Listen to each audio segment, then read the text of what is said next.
Hi hello friends, ಎಲ್ಲರಿಗೂ ನಮಸ್ಕಾರ. ಎಲ್ಲರಿಗೂ ಹೊಸ ವರ್ಷದ ಹಾರ್ದಿಕ ಶುಭಾಶಯಗಳು. ನಾನಿವತ್ತು ನಮ್ಮೂರಿನ ತುಂಬ ಪ್ರಸಿದ್ಧವಾದ ದೇವಸ್ಥಾನಕ್ಕೆ ನಿಮ್ಮನ್ನೆಲ್ಲ ಕರ್ಕೊಂಡು ಹೋಗ್ತಾ ಇದ್ದೀನಿ.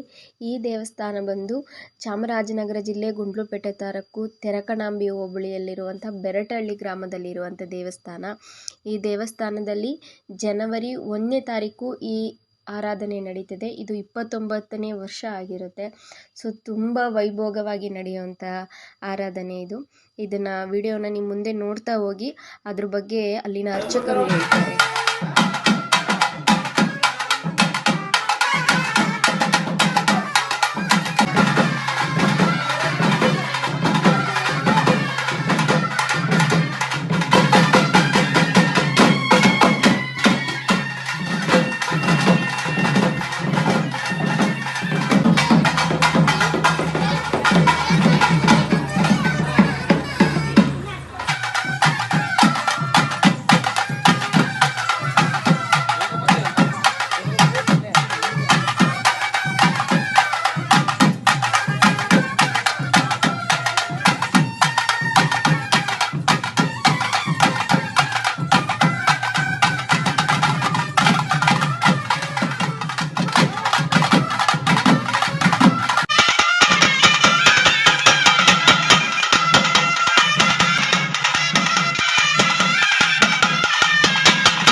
ಮಕ್ಕಳನ್ನ ಬೆಳಗ್ಗೆ 6 ಗಂಟೆಗೆ ಮಠದ ಹತ್ರ ಕಳಿಸ್ತೀವಿ.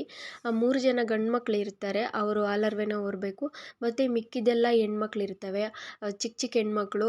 ಅವ್ರನ್ನೆಲ್ಲ ಚೆಂದ ರೆಡಿ ಮಾಡಿ ನಾವು ಹಾಲರ್ವೆ ಹೊರ್ಸಕ್ಕೆ ಕಳಿಸ್ತೀವಿ.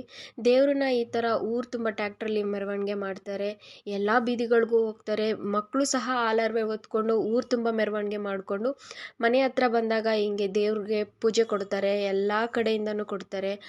ಹಳ್ಳಿಯಿಂದ ಬಂದಿರೋರು ಸಹ ಪೂಜೆನ ಈ ಥರ ಕೊಡ್ತಾರೆ. ನಾವು ಮನಸ್ಸು ತುಂಬ ಏನೇ ಬೇಡ್ಕೊಂಡ್ರು ಸ್ವಾಮಿ ನಮ್ಮೆಲ್ಲರಿಗೂ ಒಳ್ಳೇದು ಮಾಡೇ ಮಾಡ್ತಾನೆ. ಸೊ ಇದು ನಮ್ಮ ಊರಿನ ಪ್ರಸಿದ್ಧ ದೇವರು. ಇವನನ್ನು ನಂಬಿ ಬಂದರೆ ಯಾರಿಗೂ ಯಾವತ್ತೂ ಏನೂ ಸಹ ಮೋಸ ಮಾಡಲ್ಲ. ಇಲ್ಲಿಂದ ಹಾಲರ್ವೆ ಹೊತ್ತು ಮಕ್ಕಳು ಮತ್ತು ದೇವರು ದೇವಸ್ಥಾನದ ಹತ್ರ ಹೋಗ್ತಾರೆ.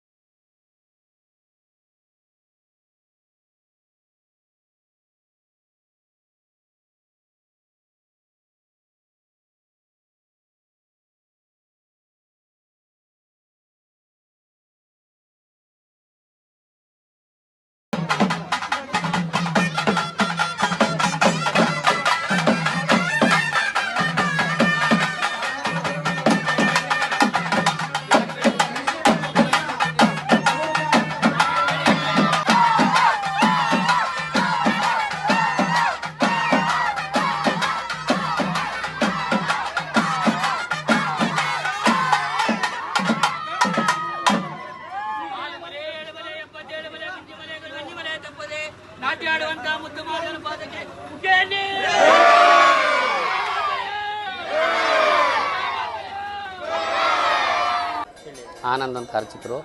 ನಮ್ಮ ಚಿಕ್ಕಪ್ಪ ಕಟ್ಟಿಸಿದ ಕಾಲದಿಂದ ನಾನು ಪೂಜೆ ಮಾಡ್ಕೊಬತ್ತಿದ್ದು. ಬಟ್ ಈಗ ನಮ್ಮ ಬಾಮೈದ ದೇವಪ್ಪ ಅನ್ನೋರು ಅವರು ಮಾಡ್ತಾರೆ. ವರ್ಷಕ್ಕೂ ಸತಿ ನಾವೆಲ್ಲ ಸೇರ್ಕೊಂಡು ಮಾಡ್ತೀವಿ. ಅನ್ನದಾಸೋಹ 29 ವರ್ಷದಿಂದ ನಡ್ಕೊಬತ್ತಾ ಇದೆ. ಅಂದರೆ ದಾನಿಗಳು ಸುತ್ತಮುತ್ತಲವರು ನಿಮ್ಗೆ ಬೇಕಾದರೂ ಅಕ್ಕಿ ಪಕ್ಕಿ ಒಂದು ಒಳ್ಳೆಯದು ಕೆಟ್ಟದೆಲ್ಲ ದಾನಿಗಳು ಕೊಡ್ತಾರೆ. ಅದು ಸಾಲದೆಲ್ಲ ಊರಲ್ಲಿ ಎತ್ಕೊಂಡು ಮಾಡ್ತಾಯಿದ್ದೀವಿ. ಅಕ್ಷಯ ಊರು ಅಂತ ಇದೊಂದು ಊರಿತ್ತು ಆವಾಗ. ಅಂದರೆ ಒಂದು 600 ವರ್ಷ ಹಿಂದೆ, 650 ವರ್ಷ ಹಿಂದೆ ಊರಿತ್ತು ಇಲ್ಲಿ. ಇಲ್ಲಿ ಒಬ್ಬರು ಮಲ್ಲಮ್ಮ ಅನ್ನೋರೊಬ್ರು ಇದ್ದರು ಈ ಗ್ರಾಮದಲ್ಲಿ. ಆ ಮಲ್ಲಮ್ಮನವರು ಈ ದೇವಸ್ಥಾನನ ಪ್ರತಿಷ್ಠೆ ಮಾಡಿ ಇದಕ್ಕೆ ಒಂದು ಒಡೆದು ಮೂಡೋದಕ್ಕೆ ಒಂದು 4 ಕಲ್ಲು ಹಾಕಿ ಮೇಲೆ ಚಪ್ಪಡಿ ಹಾಕಿ ಅವರು ಪೂಜೆ ಮಾಡ್ಕೊಬರ್ತಾಯಿದ್ರು.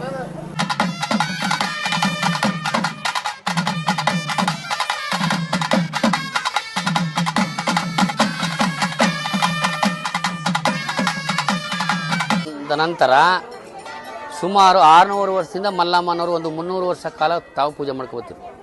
ಆಗ ಇದು ಊರು ಇದಾಗೋಯ್ತು. ಏನು ಹಿಂದೆ ಕಾಲರ ಪ್ಲೇಗು ಅಂತ ಬತ್ತಿತ್ತಲ್ಲ, ಆವಾಗ ಊರು ಇಲ್ಲಾಗಾಯ್ತು. ಎಲ್ಲ ಆ ಕಡೆ ಈ ಕಡೆ ಆ ಗ್ರಾಮ ಈ ಗ್ರಾಮ ಎಲ್ಲ ಸೇರ್ಕೊಬಿಟ್ಟು ಆಗ ಇದು ಪೂಜೆ ನಮ್ಮೂರವರೊಬ್ಬರು ರಾಮಪ್ಪ ಅಂತ ಪೂಜೆ ಮಾಡ್ಕೊಬತ್ತಾಯಿದ್ರು.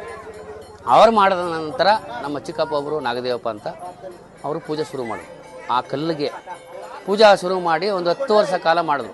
10 ವರ್ಷ ಕಾಲ ಮಾಡಾದ್ಮೇಲೆ ಇದನ್ನ ಒಂದು ನಿರ್ಮಾಣ ಮಾಡಬೇಕು ಅಂತ ಗ್ರಾಮದವ್ರನ್ನ ಸಹಾಯ ತಗೊಂಡು, ಹೊರಗಡೆ ಸಹಾಯ ತಗೊಂಡು ಅದೊಂದು ಅಂಕಣಕ್ಕೆ ಒಂದು ದೇವಸ್ಥಾನ ಮಾಡೋದು. ಅಲ್ಲಿಗೆ ಒಂದು ಅಂಕಣಕ್ಕೆ ದೇವಸ್ಥಾನ ಮಾಡಿದ್ಮೇಲೆ ಅವರು ಸಿಂಪಲ್ಲಾಗಿ ಸ್ಟಾರ್ಟಿಂಗಲ್ಲಿ ಅಂದರೆ 29 ವರ್ಷ ಹಿಂದೆ ಒಂದು ಪೊಂಗಲ್ ಅಂತ ಮಾಡಿದ್ರು. ಜನವರಿ 1ಕ್ಕೆ ಆಗಬೇಕು ಅಂತ. ಆತವನಿಂದ ಮುಂದಕ್ಕೆ ದೊಡ್ಡದಾಗಿ ಪ್ರಬುದ್ಧವನಾಗಿ ಈ ಮಟ್ಟಿಗೆ ಬಂದಿದ್ದು. ಅಕ್ಷಯ ಮಾದೇಶ್ವರ ಅಂದರೆ ಒಂದು ನೆಂಬಿ ಹೋದವ್ರಿಗೆ ಯಾರಿಗೂ ಮೋಸ ಇಲ್ಲ. ಅಕ್ಷಯ ಪಾತ್ರೆ ಮುಟ್ಟಿ ನೀವು ಏನೇ ವ್ಯವಹಾರ ಮಾಡಿದ್ರು ಅಕ್ಷಯ ಪಾತ್ರನ ಮುಟ್ಟಿ ಹೋದಾಗ ನಿಮಗೆ ಕಾರ್ಯ ಸಿದ್ಧ. ಅದೇ ಪವಾಡ. ಅಕ್ಷಯ ಮಾದೇಶ್ವರ ಅಂದರೆ ಅವನ ಅಕ್ಷಯ ಪಾತ್ರಕ್ಕೆ ಕೈ ಮುಗಿದು ನಮ್ಮ ಪಾದಗಳನ್ನ ಅರ್ಪಿಸಿ ಹೋದರೆ ಯಾವುದಿದ್ರೂ ನಡೆಯುತ್ತೆ. ಇದು ಪವಾಡ. ಇದು ಅಕ್ಷಯ ಮಾದೇಶ್ವರ ಅಂತ, ಅಕ್ಷಯ ಮಾದೇಶ್ವರ ದೇವಸ್ಥಾನದ್ದು ಪ್ರತಿ ವರ್ಷ ಜನವರಿ 1ಗೆ ಇಲ್ಲಿ ಹಬ್ಬ ನಡೀತಿದೆ. ಮತ್ತು ಇಡೀ ತಾಲೂಕು ಡಿಸ್ಟಿಕ್ ಎಲ್ಲ ಕಡೆ ಪ್ರಚಾರ ಮಾಡಿ ಎಲ್ಲರನ್ನೂ ಕರೆದು ಇಲ್ಲಿ ಊಟ ಹಾಕ್ತೀವಿ. ಪ್ರತಿ ವರ್ಷ ಜನವರಿ 1ಗೆ ಇಲ್ಲಿ ಊಟ ತಿಂಡಿ ಎಲ್ಲ ನಡೀತಿದೆ. ಎಲ್ಲರೂ ಬರ್ತಾರೆ, ತುಂಬ ರಶ್ ಆಗುತ್ತೆ ಜನ. ಪ್ರತಿ ವರ್ಷ ನಡೀತದೆ. ಒಂದು 20,000 ಜನಕ್ಕೆ ಅಡುಗೆ ಮಾಡಿದ್ದೀವಿ. ಪಾಯಸ, ಹುಳಿ, ಅನ್ನ, ಸಾಂಬಾರು,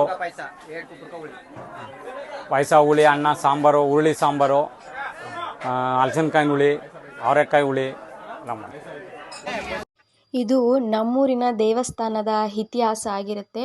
ಮತ್ತು ಈ ವರ್ಷ ಒಂದು 20,000ರಿಂದ 25,000 ಜನ ಊಟ ಮಾಡಿರ್ಬೋದು.